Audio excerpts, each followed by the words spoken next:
Demak, biz hozir bozorda mana shu eng kichik modeldan boshlab eng katta modelgacha bo'lgan avtomobil narxlari bilan qiziqib chiqib, o'rtacha bir narxlar haqida ma'lumotga ega bo'lamiz. Mana Matiz qator, Matiz bor. Matizlarning ham narxini bilaylik, chunki bir videolar tarqalib ketgandi, Matizlar sotilmayapti, Matiz to'lib ketgan deb, lekin bugun o'zi bozorda mashina sal kamroq, menimcha nisbatan.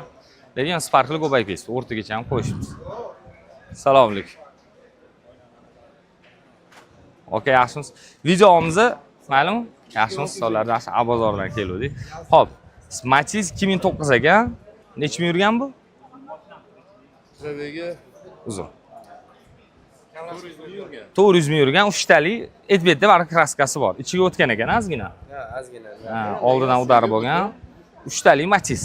Holati, demak, 2009 16 yillik avtomobilga ancha yomon emas.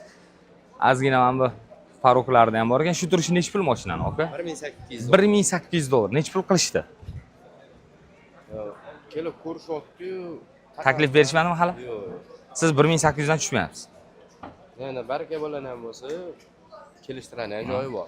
Mana bitta podushkalarni ham yenglarni qo'yib qo'yishdi, motor podushkalarini. Ha? To'g'ri, chiqilgan. Hadoylar qilingan, shungalar hammasi bor. Sal qattiqroq shikast degan ekan. Endi yillar davomida menimcha etib bo'ladi. 1800